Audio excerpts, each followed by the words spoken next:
Grosse question pour démarrer cette année. Notre démocratie doit-elle être réformée? Je parle de la démocratie ici en France. Et si oui, jusqu'où? Autre question, faut-il passer du RIP au RIC ou au RIS? Je ne sais pas. En tout cas, chers auditeurs, chères auditrices, ceux qui nous regardent, si vous êtes un petit peu perdus en m'entendant développer ces quelques termes barbares, restez avec nous pour cette première émission de l'année. Et du coup, voyons ensemble avec l'équipe habituelle et certainement rajeunie si nous avons effectivement des raisons d'espérer par rapport à l'évolution de la politique française. Alors, justement, l'équipe habituelle, votre état d'esprit par rapport à cette perspective, tous les trois? Hello, hello. Bonjour Philippe. Ouais, bonjour Bernard, bonjour Marc, bonjour David. Bonjour Philippe. Moi, je Bernard, dirais, allez, alors juste comme d'habitude, un petit truc, pas une punchline, mais juste un petit truc. Tu as parlé du RIP, on pourrait parler du RIB, mais ça c'est autre chose. Ah oui, que le prélèvement à la source. Ouais, voilà. Non, mais ça on en a déjà parlé. Ça fait quelque temps déjà depuis les élections présidentielles précédentes qu'on entend parler d'une réforme constitutionnelle. Et là, on est un petit peu dans une résurgence, j'ai envie de dire, oui, de cette problématique. C'est ce dont on va parler pour éclairer notre audience, effectivement, sur les faits et le contexte. Et du coup, ton état d'esprit, alors, par rapport à cette perspective Warum nicht? Pourquoi pas? Je me suis mis aux langues étrangères, c'est une des résolutions. Merci pour le sous-titrage. Non, pourquoi pas, Bernard? Il se trouve que j'ai connaissance de pratiques de sollicitation de la population, je pense à la Suisse. Et je trouve que ça peut être quelque chose qui pourrait avoir une mise en place bénéfique, en tout cas. Ok, en tout cas, tu as le sourire. Très bien. Oui, tout à fait. Il faut. Qui a dit pour une fois? Personne. Mais non, toi, non, Bernard... Toi, oui, il n'y a que toi qui peux penser cela. Philippe. Non, Bernard est toujours très très souriant à l'antenne et je témoigne hors antenne. Marc, tu veux enchaîner? État d'esprit, du coup moi, je trouve que c'est vraiment intéressant comme démarrage d'année avec cette émission de poser la question, de la démocratie, mais derrière, qu'est-ce que ça veut dire, la démocratie? C'est comment le citoyen peut être associé, je dirais même peut être moteur dans les décisions qui vont le concerner demain. C'est le cœur de la démocratie. Et c'est vrai que tout ce que l'on a vécu depuis le mois de novembre avec ce que l'on appelle les gilets jaunes interroge cette question de la démocratie, interroge la manière dont on peut être à l'écoute de mouvements citoyens, de réalités citoyennes, pour construire une autre politique. Et en même temps, je ne peux pas me défaire du fait qu'on est quand même dans une société où la responsabilité citoyenne est difficile à mettre en œuvre. Ok, merci. David? Moi, je me dis que c'est effectivement grand temps de repenser au fonctionnement de nos institutions et de la façon dont on change son rythme. Et ouais. On a toujours un sentiment d'accélération permanente des urgences et de la complexité aussi. Donc oui, il y a des choses à faire. Mais on a besoin de réformes, mais on n'a surtout pas besoin de mauvaises idées. Ça veut dire qu'il faut de fausses bonnes idées. Voilà, il faut s'en méfier autant que des mauvaises idées, c'est-à-dire de lancer des trucs qui nous échappent parce qu'on l'aura mal travaillé, mal mis en place. Ça augure peut-être d'un débat d'opinion tout à l'heure sur le RIP ou sur le RIC. Non, sur le RIC. Le référendum. Oui, tout à fait. Merci les Gilets jaunes alors du coup, David? Ah ben oui, de toute façon, ce qui devait se passer, c'est passé. Ouais. Ça nous dépasse, ça nous bouscule. Il y a des choses qui se lancent, qui les dépassent eux-mêmes aussi. Donc voilà, il faut faire avec. Et je pense que de ça peut sortir des bonnes choses si on continue pas d'y mettre de l'effort. Il y a aucune baguette magique qui va nous aider à résoudre les problèmes, quel que soit son acronyme. Juste, j'ai envie de... Quel que soit son acronyme, ok. Quand tu as dit merci les gilets jaunes, j'ai peut-être avec un point d'interrogation. Voilà. Ah bon. Moi, je dirais quand les dinosaures ont vu la météorite tomber sur la Terre, ils ont peut-être pas dit merci les météorites. Mais nous sommes là aujourd'hui. Ça sera peut-être la météorite. Juste, voilà. Voilà. On est en forme. Bon, et en tout cas... Ce qui est intéressant aussi dans ce que nous vivons aujourd'hui, je ne sais pas du tout ce qu'il en sera dans 6 mois, c'est de voir comment effectivement, dans le cadre de notre organisation, entre autres constitutionnelle, on peut permettre, par différents systèmes, de donner la voix au peuple, entre guillemets, par une expression du vote en tant que tel, mais on y reviendra tout à l'heure. Parce que l'organisation d'un vote, c'est des moyens très importants, Et c'est aussi une mobilisation très importante.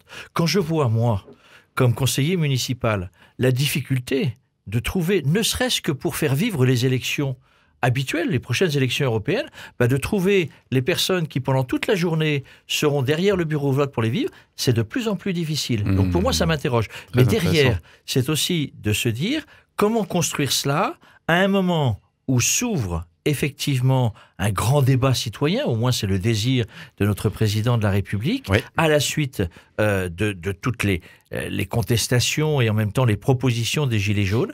Comment les deux peuvent s'inscrire? Qu'est-ce que ça peut vouloir dire justement dans cette expression citoyenne? Et moi, en termes d'état d'esprit, écoutez, ça fait tellement longtemps que j'ai envie de faire de la politique, et pour une fois, alors, en ce début d'année, je me suis dit, tiens, ça me donne envie, moi, tout ce frémissement-là. C'est pas mal, ça, hein. Voilà, donc, ça c'est une bonne chose, Philippe. Bien, ça. Donc votez Philippe. Donc soyez sympa déjà avec moi, on ne sait jamais, ça peut servir. Philippe, les échéances vont arriver, les européennes, je pense que ça va être difficile, mais les municipales sont là. Mais Philippe, je te rappelle que dans le cadre de cette mise en place de référendum d'initiative citoyenne, on peut révoquer l'élu après mi-mandat, quoi. Ouais, je n'ai même pas démarré, tu me parles déjà de révocation. Non, là, c'est juste... c'est pas possible. Tu vas lui couper les ailes et son envie, c'est pas possible. C'est pas possible.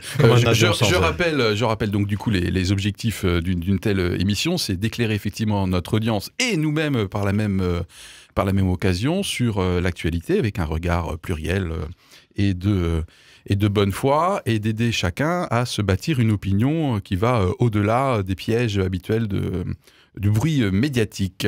Et justement, pour nous éclairer, moi j'ai le sentiment que sur ce sujet, le fait de simplement rappeler ou se rappeler le contexte, les faits, l'agenda aussi dans lequel s'inscrit le mouvement notamment des Gilets jaunes et une de leurs revendications un peu récente, donc ce référendum d'initiative citoyenne, RIC, voilà. J'ai l'impression qu'il y a beaucoup de faits à poser. Parmi ces faits et ce contexte, on en parlait un peu hors antenne, y en a-t-il certains qui, pour préparer cette émission, messieurs, vous ont éclairé? C'est déjà de dire que... Tu as pris ta respiration trop longuement, et voilà, du coup, Marc s'est c'est très bien, vas-y, Marc. La révision, j'ai ouvert la porte. Tout à fait. Constitutionnelle de 2008 prévoit la possibilité de la mise en place d'un référendum à l'initiative populaire, c'est-à-dire de permettre que s'il y a 1/5 des membres du Parlement soutenus par 1/10 des électeurs inscrits, soit à peu près 4,5 millions de personnes, on puisse faire appel à un référendum sur un certain nombre de questions. Le RIP, voilà. Référendum d'initiative partagée. Voilà. Ce qui n'est pas tout à fait populaire, finalement. Oui, partagé, je crois, et c'est pas rest in peace. Non. Ok, en tout cas, ça veut dire qu'il existe déjà quelque chose qui ressemble à la Alors, c'est vrai qu'il y en a pas mal qui ont essayé de s'en servir, et on n'a jamais réussi à aller jusqu'au bout. Oui.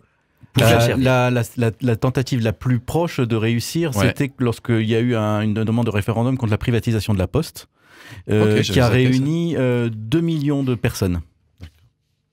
Et donc il en manquait 2. Mais 2 millions de personnes, c'est pas mal déjà. Pas 2 personnes, 2 millions. 2 millions il manquait 2 millions. Ok, très bien. Moi, Merci pour la mise en contexte. Moi j'avoue que c'est... Bernard qui a pris sa respiration. Voilà. David qui prend aussi sa respiration. Vas-y David. C'est sans doute une des choses que j'ai découvertes, c'est que notre dispositif législatif aujourd'hui permettait ce genre de démarche, très contrainte, certes, dans la mise en... On vient de l'entendre avec l'échec de cette tentative, la dernière, concernant la privatisation...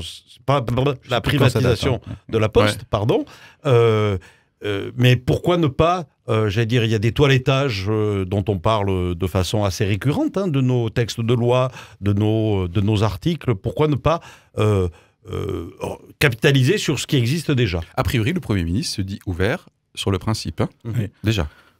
Bon, je pense que de toute façon, la question, c'est toujours de ne pas squeezer le rôle du Parlement dans l'élaboration des lois et tout ça. Donc ça veut dire que tout référendum, toute initiative populaire doit à un moment donné quand même passer par l'Assemblée. Ça, c'est quand même quelque chose qui est difficile enfin, je pense... Quand tu dis doit, tu exprimes une opinion personnelle? Oui, déjà, mais je pense même, quand on creuse la question, on se rend compte que c'est nécessaire. Parce qu'on est loin de la révolution citoyenne qu'appellerait Jean-Luc Mélenchon, par exemple. Mais aussi, dans ce que tu dis. Non, je crois pas. Tu ne crois pas qu'il aurait envie de squeezer un peu le Parlement? Ah, pas du tout. D'accord. Pas du tout. Mais on peut revenir. Oui. Il va y revenir. En tout cas... Je me souviens plus si David vote la France Insoumise. Non, mais ça, pas de politique. On va le laisser terminer quand même son argumentaire. Oui, donc le référendum d'initiative partagée qui est maintenant dans la loi actuelle part de l'idée qu'il faut que le Parlement soit clairement associé à cette réflexion, même si c'est issu d'une interpellation très forte de la population pour mettre sur le travail, sur le métier, la préparation d'une loi. Parce qu'une loi, c'est rarement oui ou non. C'est rarement on fait ça ou on fait pas ça. C'est quand même quelque chose de très complexe avec des délais d'application. Il y a des trucs, il faut quand même peut-être faire intervenir des gens qui connaissent le sujet pour ne pas éviter justement des mauvaises idées. Il y a quand même pas mal de choses à faire. Donc, je pense que ce qui est important dans ce qui se passe là, c'est la capacité d'interpellation pacifique du peuple sur quelque chose qui agite l'opinion et qui est ignoré par le gouvernement et par les parlementaires. Ça, je pense que c'est important que les choses puissent remonter et provoquer au minimum un débat parlementaire quand il y a quelque chose qui agite l'opinion. Ça, je pense que c'est vraiment important. Et je pense que c'est ce que les Gilets jaunes vivent, c'est-à-dire que là, il y a eu quelque chose de très spontané en réaction à une réforme qui a paru très injuste. Il y a une volonté de ne pas avoir de représentants, de corps intermédiaires, mais en même temps de continuer à pousser pacifiquement, parce que ces gens-là n'ont pas envie de passer leur vie sur des ronds-points pour être sur des ronds-points et embêter le monde. Ce qu'ils ont envie, c'est que le gouvernement tienne compte de ce qui s'est passé. Voilà. Et donc, je pense que pour eux, le référendum d'initiative, c'est une sorte de téléphone rouge de la population au gouvernement, au pouvoir, pour dire à tout moment, on doit pouvoir vous interpeller sur quelque chose pour que vous fassiez votre travail. J'ai l'impression que c'est ça qui est demandé. Ce que dit David me paraît très important par rapport à la question même que tu posais sur l'avenir de la démocratie et le socle de la démocratie. Le socle de notre démocratie, c'est que le peuple élit ses représentants. Un président de la République pour nous en France et des parlementaires. Oui, parce qu'une démocratie représentative, rappelons-nous ici en France. Principalement. Et c'est ces représentants du peuple qui sont amenés à voter des lois et à gouverner notre pays. Ça, c'est le socle de notre démocratie. Ce que dit David me paraît très important, c'est que si on remet en question cela, c'est vraiment de repenser complètement la démocratie. Mais ce que dit David, c'est de dire il faut qu'on ait la possibilité que la voix du peuple puisse se faire entendre auprès des parlementaires, auprès du gouvernement, parce que le constat que l'on fait aujourd'hui, c'est que une fois élu, quelle écoute réelle on a de l'opinion publique. Et donc, quel mécanisme on peut trouver pour qu'il y ait une adéquation entre cette représentation du peuple qui amène à gouverner et à voter des lois, et pendant tout le processus de mise en place de ce gouvernement, que le peuple puisse continuer à dire « attendez, là ça va pas, là cette loi-là on n'est pas d'accord, on peut peut-être continuer à réfléchir, à se questionner et à la faire évoluer, etc. » Donc je crois que là il y a un socle de démocratie qui est vraiment intéressant, mais qui est très compliqué à piloter. Bernard ? Moi, j'avais juste envie de revenir sur une des phrases de David tout à l'heure, lorsqu'il disait quand on sollicitera une loi ou quelque chose comme ça, un changement, il faudra peut-être faire intervenir un spécialiste. En sollicitant peut-être des gens qui s'y connaissent. Des gens qui s'y connaissent. Ouais. Je voulais juste faire un petit clin d'œil en disant que quand il y a le sélectionneur de l'équipe de France qui choisit les 20 et quelques joueurs et puis sa tactique en 4-4-2 ou 4-3-3 ou peu importe, il y a 60 millions de sélectionneurs. Parce que c'est jamais comme ça qu'il fallait faire. Voilà, c'est assez évident. Pour moi, ce que j'ai retenu au niveau d'une mise en perspective des faits et des contextes, c'est justement ce projet de révision constitutionnelle qui, de toute façon, était prévu sur l'agenda 2019, qui, du coup, est reporté. Décalé plutôt, ouais, effectivement, pour tenir compte des éventuels fruits de ce grand débat national qu'a annoncé Emmanuel Macron. Et du coup, en regardant un petit peu ce qui était potentiellement, ou ce qui est toujours peut-être potentiellement prévu dans ce projet de révision, il y a le remplacement du CESE par une chambre de société civile, il y a potentiellement... On va peut-être te dire ce qu'est le CESE. Le Conseil économique, social et environnemental, c'est ça. Tout juste, 4 sur 4. Ouais. 20 sur 20, va. Comme à l'école. La baisse potentielle du nombre de parlementaires, mais ça, il me semble que j'ai déjà entendu, à mon avis, c'est le serpent de mer. L'introduction du dose de proportionnel. On devrait y arriver quand même. Oui, oui. Très bien, super. La limitation des mandats dans le temps, et pourquoi pas la reconnaissance des bulletins blancs.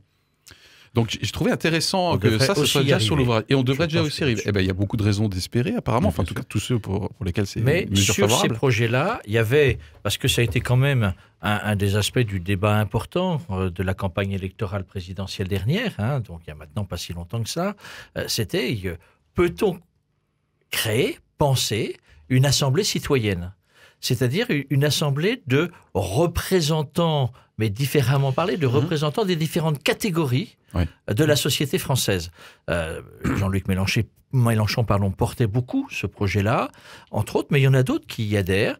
C'est une vraie question. Et cette question-là, elle me revient sur un certain nombre d'initiatives locales, j'allais dire communales, qui se font. On a en Alsace un des pilotes, un des promoteurs de cette démocratie locale, qui est Jo Spiegel, le maire de Kingersheim. Et c'est de se dire comment, pour toute décision à l'échelle communale, mais pourquoi on ne peut pas le penser au-delà, pour toute décision, eh bien, la population doit être associée. Le constat qui est fait, il faut quand même le reconnaître, Jo se bat depuis des années pour cela, ça marche, mais ça marche difficilement, et on ne peut pas dire non plus que la population accourt pour participer à toutes ces consultations.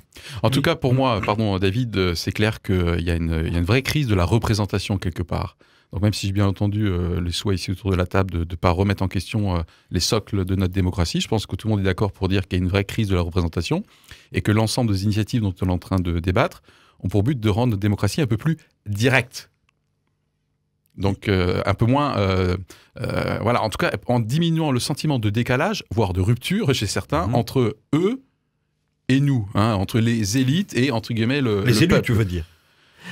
Ouais, très bien. Ouais, oui, les élus, les élites. Est-ce tout à qu'au fait, stade où on en est, il ne serait pas inintéressant Marc, Bernard ensuite, David. mentionnait tout à l'heure qu'il connaissait bien l'expérience suisse. Ce serait peut-être intéressant que tu puisses nous dire quelques éléments de cette expérience Tu as 4 suisse. heures. Puisque J'ai 4 heures. J'ai l'impression d'être au baccalauréat. On sait que derrière, c'est quelque chose qui est très tentant. Et en même temps, voilà, qu'est-ce qu'on peut en tirer comme analyse? Alors, j'ai toute une partie de ma famille qui est suisse, qui a la nationalité suisse. Et bien que résidant en France, eh ben, ils peuvent participer à ce que les Suisses appellent des votations. Donc, ils reçoivent des enveloppes de vote. Alors, ça se passe sur la base d'une sollicitation, mais on peut être amené à voter sur la longueur, une des dernières votations, la longueur des cornes des vaches. C'est ça, c'est une des dernières votations. C'est une des dernières votations. Je veux dire, c'est un peu folklorique parfois, parce qu'il n'y a pas de seuil pour que il y en a un, mais il est suffisamment faible pour qu'il y ait beaucoup de choses qui arrivent. Donc il va y avoir plusieurs sujets par votation. Plusieurs sujets par votation. Le sentiment que j'ai, parce que ça ne me concerne pas directement, c'est que c'est le modèle de sollicitation est bon, mais il mériterait d'être en tout cas un petit peu optimisé pour pas avoir le sentiment d'être sollicité tous les 4 matins. Je proposerai après une petite pause, dans quelques instants, mais je vais laisser la parole à David, effectivement, de revenir après sur les questions que pose cette refonte de la démocratie, c'est-à-dire sur les avantages, et aussi sur les limites. J'ai déjà entendu certaines limites, notamment le fait, et derrière, il faut que ça suive, les gars. C'est bien de vouloir quelque chose, mais derrière, en fait, du coup, on est responsable. Bon, bref. Avant qu'on voit un peu les opinions, les émotions aussi que ça peut créer, cette actualité, David? Oui, il y a toute la question des pétitions, c'est-à-dire de rassembler comme ça une interpellation commune de centaines de milliers de personnes pour demander de s'intéresser à ce sujet-là. Après, c'est ce qui est différent du référendum, puisque le référendum, c'est vraiment demander une question qui est oui ou non, donc qui est très tranchante et donc très clivante. Et dont on sait aussi que ça a des effets aussi dévastateurs sur la cohésion nationale et tout ça. Donc, il y a un gagnant et un perdant. Après, il y a un autre domaine, mais on n'a pas forcément besoin de le développer, mais pour moi, il est aussi important que le droit, que les référendums initiatiques, c'est la représentativité et donc, par exemple, le tirage au sort. C'est-à-dire, justement, plutôt qu'une dose de proportionnelle, ou avec une dose de proportionnelle, il pourrait aussi y avoir cette idée par une assemblée citoyenne qui soit à l'intérieur du Parlement ou à côté ou dans cette chambre de temps long qui s'intéresserait un petit peu aux réflexions sur le long terme tant sur le plan écologique que d'autres questions, où là, en fait, on pourrait faire un tirage au sort, mais ce qui nécessite, et moi j'ai une petite expérience sur cette question-là, ce qui nécessite une formation des gens. C'est-à-dire que on ne s'improvise pas parlementaire. Les jeunes parlementaires qui sont arrivés avec la République en marche, voilà, ce sont des gens qui avaient un métier comme nous, comme chacun de nous, et puis qui se sont mis au service de la nation pendant 5 ans. C'est pas un petit travail pour eux, c'est pas un petit sacrifice. Ils doivent être accompagnés, ils doivent rentrer dans des commissions des lois, suivre des choses, voter, voter très tard parfois le soir, hein, et dans les petits groupes, c'est très très fatigant parce que ça veut dire que jusqu'à 3h du matin, on doit voter des amendements et tout ça. Voilà, donc c'est très compliqué et ça demande une formation, une consécration. Mais je pense que ça serait génial que chacun de nous puisse vivre ça un peu au hasard. Un peu une idée d'un service... Exactement. Exactement. Voilà. Un service et civique... Législatif, ouais. Universel. C'est trop cool, ça. Donc ça, c'est un sujet que j'ai creusé avec le mouvement qui s'appelle Ma Voix, qui s'est constitué au moment des élections parlementaires. Et voilà, on pourrait y revenir, mais c'est un petit peu hors sujet, mais voilà, c'est quand même très intéressant. Ce que je voudrais juste dire, encore une chose qui me paraît très important, c'est qu'on a un exemple flagrant de à quoi peut aboutir des référendums dans nos sociétés modernes à l'époque d'Internet et de Facebook et tout ça. C'est le Brexit. Il y a un documentaire qui est sorti sur une chaîne parlementaire, une chaîne anglaise, qui s'appelle Brexit The Uncivil War, qui montre comment la population a été littéralement manipulée par le mensonge, qui est une arme de persuasion massive qui est incroyable, pour convaincre les gens qu'il fallait que ça coûtait tant, qu'ils allaient économiser tant et tout ça. Une campagne comme ça qui n'a pas du tout été maîtrisée par le gouvernement, par le Parlement. C'est pour ça que les moyens de contrôle, d'information avant, de débat avant un référendum sont aussi importants que la question qui est posée. Et si c'est mal fait, ça veut dire que ce sont des ligues qui s'organisent dans la société pour pousser des référendums, pour manipuler une opinion et pour obtenir quelque chose que la population pourra regretter quelques mois après quand elle sera à froid. Ok. Juste un parallèle avec cette question une transition avec de représentation citoyenne. Les jurés d'assises sont constitués par tirage au sort. Ah oui. Il y a 3 spécialistes qui assistent, 3 juges, le procureur avec 2 autres juges, et puis 6 ou 8, 12. Je sais plus, 12, 6 et puis des suppléants pour constituer ce... Voilà, c'est du tirage au sort. Mais c'est compliqué à vivre. Pour terminer sur cette mise en perspective des faits et des contextes, du coup, rappelons à notre audience que ce grand débat national, dont on peut penser ce qu'on veut, et c'est justement l'objet de notre deuxième partie, c'est de voir justement quels peuvent être les avantages, les risques à l'heure de cette refonte de démocratie. C'était les 4 sujets du grand débat national, sauf erreur de ma part. Donc la fiscalité, la transition écologique, l'organisation de l'État et des services publics, et démocratie et citoyenneté. Donc je suppose que c'est sur ce 4e volet qu'une éventuelle décision pour la mise en place d'un RIC devrait avoir lieu. On se retrouve juste après une petite pause. Éclairage, éclairage, éclairage. Sur une tendance de société, sur une actualité, un débat pluriel et surtout, de bonne foi.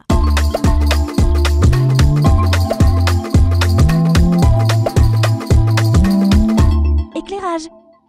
Bienvenue à vous, si vous nous rejoignez dans cette première émission de l'année, une émission tout en perspective, puisqu'on se pose la question, notre démocratie doit-elle être réformée? Et si oui, jusqu'où? Pour l'instant, au cours des 23 minutes et 44 secondes passées ensemble déjà, nous avons essayé de mettre en perspective les faits, le contexte, et maintenant, bien qu'on ait déjà mis un pied dedans, les avantages d'éventuelles prises de décision, comme le référendum d'initiative citoyenne par exemple, bref, de tout ce qui peut conduire à une démocratie un peu plus directe, tout en restant représentative et parlementaire, les avantages, les risques et les opinions qui peuvent du coup s'entrechoquer ou se frictionner à l'occasion de ces débats. Donc, on pourrait commencer par les risques, mais y aurait-il quelques avantages du coup à cette refonte de démocratie un peu plus directe? Quels avantages vous y verriez, Bernard? J'y verrais sans doute une manière pour les uns et les autres de se sentir beaucoup plus impliqués dans ce qui se passe. Ça me semble évident. Ouais. J'ai autour de moi des gens qui n'hésite pas à critiquer le gouvernement, le président, comme moi je peux le faire de temps à autre aussi, il ne faut pas se voiler la face, mais qui disent, de toute façon, c'est pas mon président, j'ai pas voté pour lui.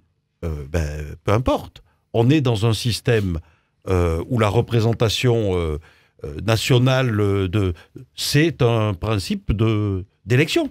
Donc, que tu aies voté pour lui ou pas, c'est quand même ton président. Ce qui me donne un peu d'urticaire, c'est ceux qui disent, de toute façon, je ne suis même pas allé voter.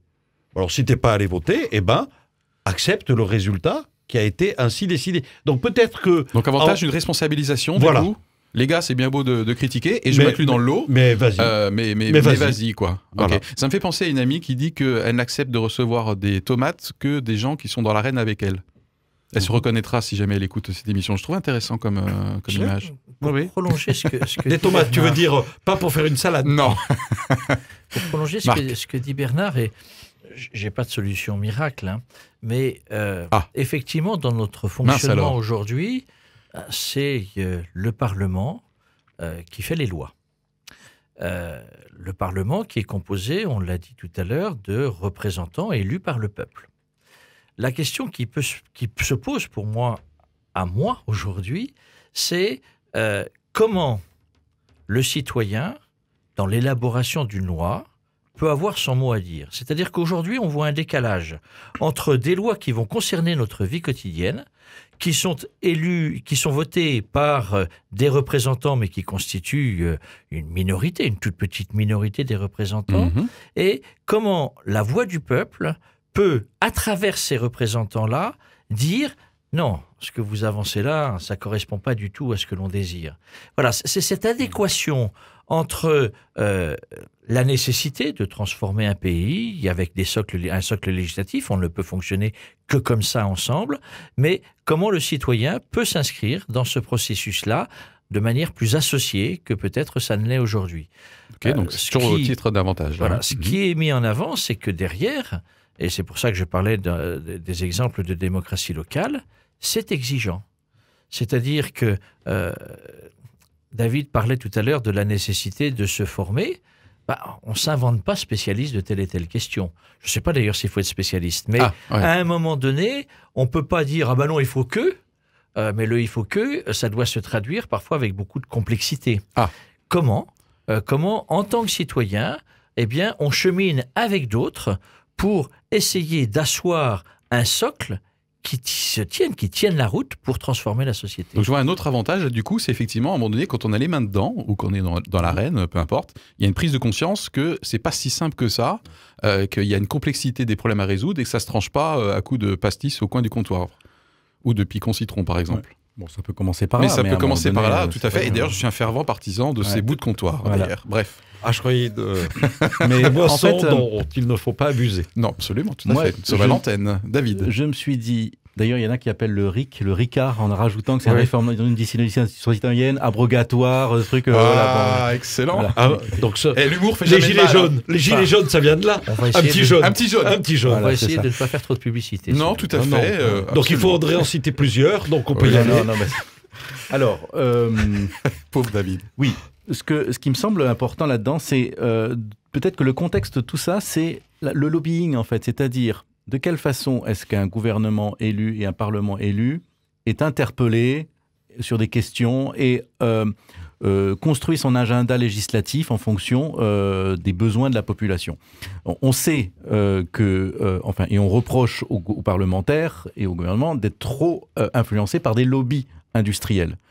Pourquoi ? Parce que ce sont des gens qui ont des moyens pour organiser une campagne, pour organiser un siège de l'Élysée. Au sens propre, au sens figuré. Du Palais Bourbon pour dire, voilà, on va maintenant interpeller en permanence, on va envoyer des documents, et il y a des gens qui savent très bien faire ça, que ce soit à Paris ou que ce soit à Bruxelles ou à Strasbourg, c'est-à-dire d'envoyer des dossiers permanents, de donner une information qui est orientée pour essayer d'influencer. Voilà. Et nous, citoyens, notre seule force, c'est le nombre. parce que nos moyens personnels sont à chaque fois un peu limités. Donc, bien que si on compte le nombre d'heures qui ont été consacrées par les Gilets jaunes sur les ronds-points et tout ça, c'est très impressionnant. C'est quand même énormément de sacrifices qui ont été faits pour faire cette interpellation. Mais elle est un petit peu désordonnée. Donc, le fait d'avoir un moyen un peu institutionnel de rassembler une demande, un lobbying, et de le rendre visible d'une façon institutionnelle, c'est-à-dire une pétition ou quelque chose qui arrive sur un site qui est contrôlé, qui permet de voir combien de personnes ont fait ça, d'avoir un lieu de débat, de proposition d'idées, tout ça, c'est quelque chose de très important et de très sain. On sait très bien qu'il y a des réflexions pour que, et je crois même que c'est obligatoire dans la loi actuelle, qu'un parlementaire doit rendre visible le fait qu'il a reçu un lobbyiste. Ça ne peut plus être caché. Je pense qu'il est illégal. Voilà, sur la transparence politique, ça fait partie de la loi qui a été votée, qui a peut-être été amendée pour le supprimer. Enfin bon, on sait très bien que des fois ça passe un petit peu, ça passe pas totalement. Mais en tout cas, il y a ce besoin-là. On voit bien qu'avec l'épisode de Nicolas Hulot, on s'est rendu compte que la loi même qui était décidée ou qui devait être décidée par le gouvernement a été d'une certaine façon préemptée par des lobbies dont on ne voit pas l'influence, dont on ne voit que la masse émergente. Voilà. Donc la société civile doit avoir un contre-pouvoir qui est fort, et pour qu'il soit fort et qu'il soit légitime, il faut qu'il y ait un minimum d'institutionnalisation. Alors, au vu de tous ces avantages, du coup, à moins qu'on en ait encore oublié, comment ça se fait qu'on n'ait pas mis en place plus tôt ou plus utilisé, puisqu'il existe le RIP, alors avec des contraintes de quorum, Marc nous le rappelait tout à l'heure. Du coup, est-ce qu'il y a aussi peut-être des risques ou des résistances à cette refonte de démocratie qui fait qu'on en parle maintenant, mais on aurait dû en parler depuis longtemps? Alors, juste Marc, avant, et je ferai le lien avec la Merci. question que tu viens de poser, par rapport à ce que dit David, je crois que l'enjeu d'essayer de trouver de nouvelles capacités de faire vivre une démocratie, c'est aussi de faire que ça ne soit pas sous la pression, ô combien je souhaite le maintien, bien sûr, du droit de grève, le maintien de manifester, mais ces derniers temps, depuis un certain nombre de décennies, on voit que le recul sur un certain nombre de dispositions législatives se fait sous la pression de très fortes manifestations, de grèves, etc. Le portique poids lourd, par exemple. En difficulté, hein, on le voit aujourd'hui avec les commerçants et les CPE. gilets jaunes, Le CPE. c'est que derrière, c'est une société qui est bloquée et qui retarde, qui met en difficulté en fait le fonctionnement global au service de tous. Et si on est en capacité de trouver d'autres solutions qui permettent cette expression-là et que ces expressions soient entendues, je pense qu'on y gagnera tous. Par rapport à ce que tu dis sur les risques, je pense que si c'est compliqué d'avancer, c'est parce qu'il y a justement plein de garde-fous à mettre en place. Et tout à l'heure, David parlait de toute l'évolution de notre révolution numérique en tant que telle. Et je crois que c'est un vrai danger, c'est-à-dire que le désir de beaucoup, c'est de dire, mais à travers justement la révolution numérique, à travers l'expression des réseaux sociaux, on peut peut-être là bâtir un socle d'expression populaire. Moi, je pense que, et on le voit aussi par rapport à la Suisse et aux votations qui se sont faites pendant un certain temps, et on est en train de revenir en arrière, les votations qui se faisaient par voie électronique.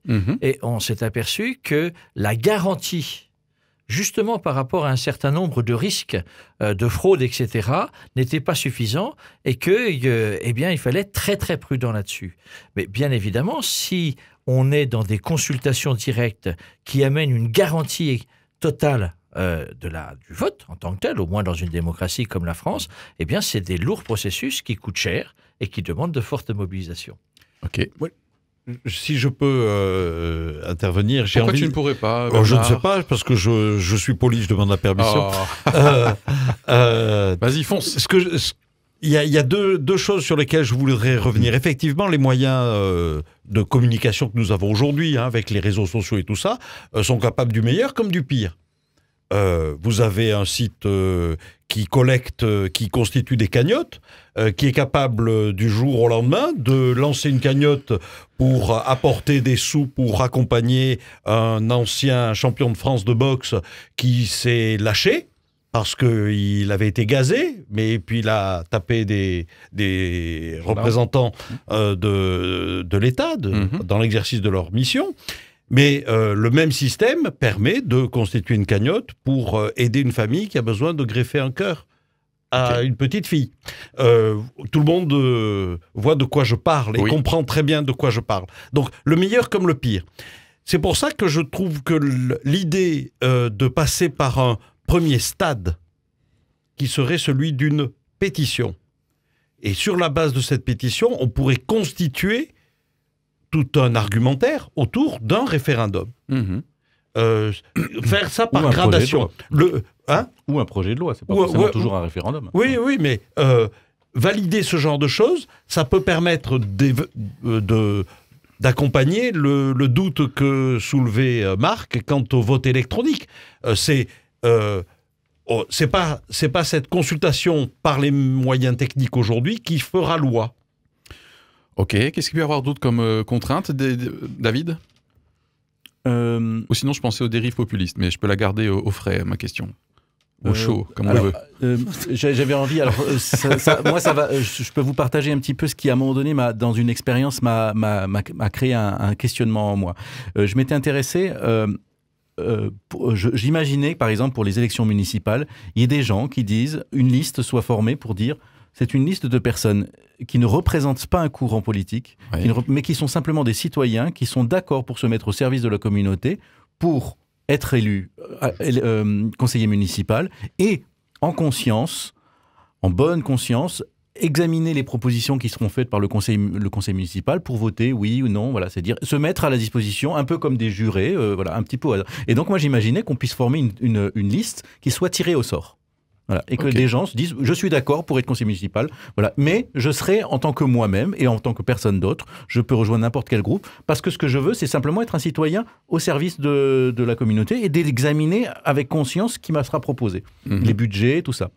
Voilà, j'avais passé. Et puis à ce moment-là, il est né en même temps un mouvement qui s'appelle donc Ma Voix, et qui avait cette idée, cette ambition pour le Parlement, en disant il faut qu'au Parlement, il y ait des personnes aussi qui puissent agir en conscience et tout ça. Et finalement, ça s'est mis comme ça. C'est-à-dire, on s'est dit, comme il est très difficile de faire remonter en fait les interpellations du peuple au Parlement, parce qu'on a l'impression que c'est très verrouillé, remis par la violence. Ils fonctionnent, et ils fonctionnent un peu en vase clos parfois, où ils sont un peu trop godillots par rapport au gouvernement. Godillot. Oui, trop suiveurs, quoi. Je traduis. Super. Ils se sont dit, on va hacker le Parlement. En comment? Alors, les godillots qui hackent le Parlement. Alors, non, alors comment on va faire? Il y a des gilets jaunes qui prennent un Fenwick et qui défoncent les portes. Non, mais alors c'est ça, mais le faire d'une façon claire et institutionnelle. C'est-à-dire que ces gens-là se proposeraient d'être députés, élus Ma Voix, ils seraient députés. Et à ce moment-là, en fait, et c'est là que moi j'ai commencé à diverger, parce que pour moi c'est très bien que ça serait bien qu'un député comme ça, après en conscience, se forme et essaye de faire le meilleur. Mais l'idée de Ma Voix, c'était de dire en fait ce parlementaire ne prendra pas de décision personnellement. C'est-à-dire qu'en fait il sera en lien permanent avec une plateforme de réflexion qui va lui dire quelles sont les interpellations à faire au gouvernement, les propositions de loi. L'idée, c'est qu'il y ait un moyen un petit peu extérieur de faire remonter des choses au Parlement. Un lobby. Avec quelques personnes qui sont très minoritaires, donc incapables d'imposer des lois, mais en tout cas qui sont capables de secouer le Parlement. Le téléphone rouge. Voilà, c'est ça, cette idée de téléphone rouge. Sauf que moi, là où je décrochais, c'est que je trouvais que c'était très dangereux tant qu'on n'était pas au clair sur le fonctionnement de cette plateforme. Parce que moi, je me dis, c'est très facile de reproduire.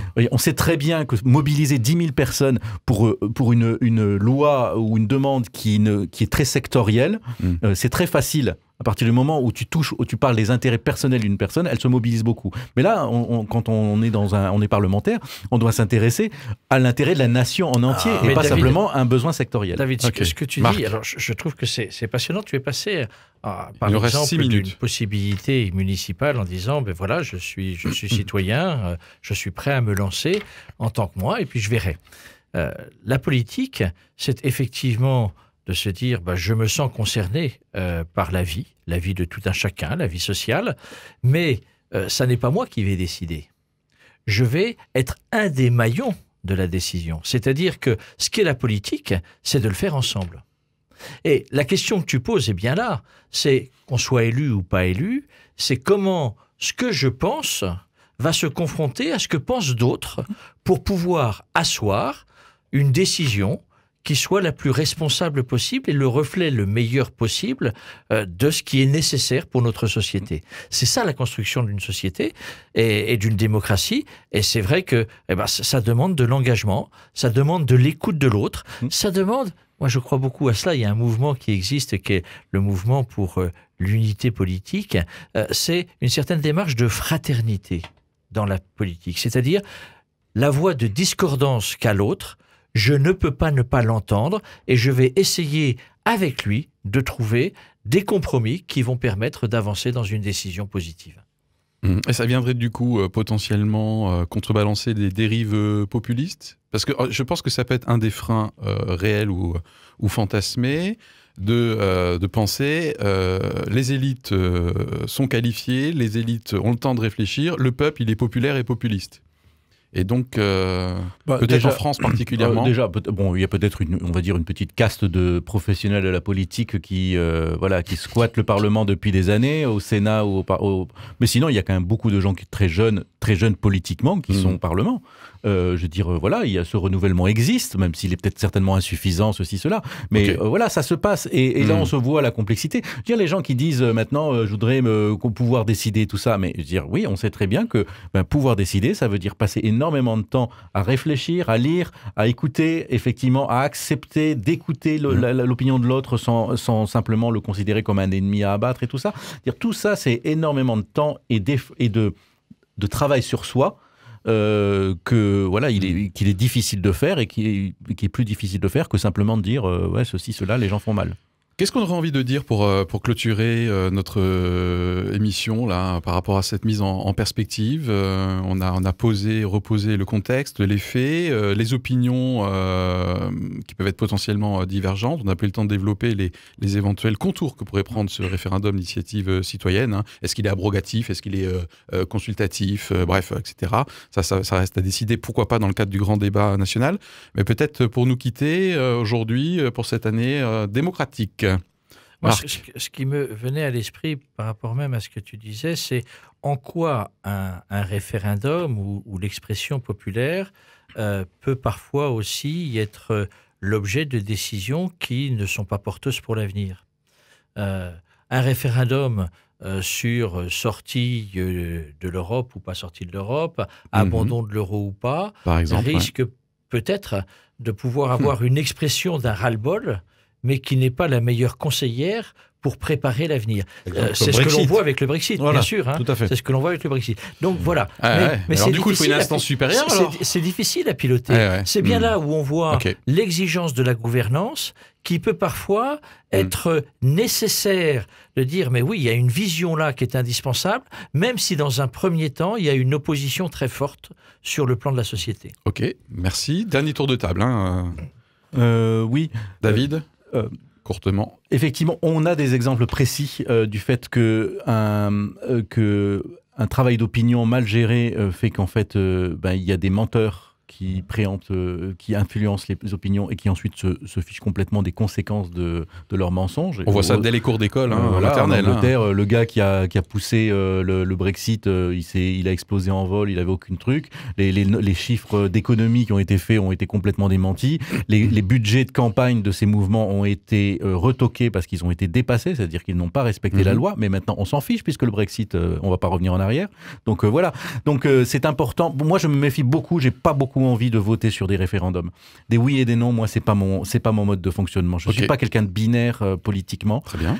Et donc, je n'aime pas ces référendums-là. Alors, peut-être qu'il y en a certains qui le justifieront, mais pas beaucoup. Par contre, des interpellations et des hackings du Parlement pour vraiment secouer un petit peu les puces de ces élus qui se croient des élites, parfois, oui. D'accord. Ok, très bien, merci. Et pour donc terminer, on a entendu sa voix. On a entendu ta voix. Oui.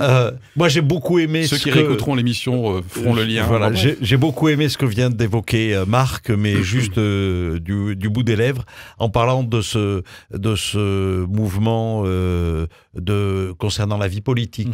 Il y a instillé de la fraternité, de l'écoute, du respect. Ok, très bien. Et moi, pour terminer, écoutez, je confirme que du coup, ça me donne des petits chatouillis, tout ça. Et j'ai grand hâte de voir quelle forme va prendre ce grand débat national. Donc, on suivra ton avenir politique, oui, Philippe. Tout à fait. J'ai mes premiers fans autour de la table. www.philippe.org Philippe 2019. Voilà. Bon, un grand merci à toute l'équipe et à bientôt pour une prochaine émission Éclairage. À très bientôt. Au revoir.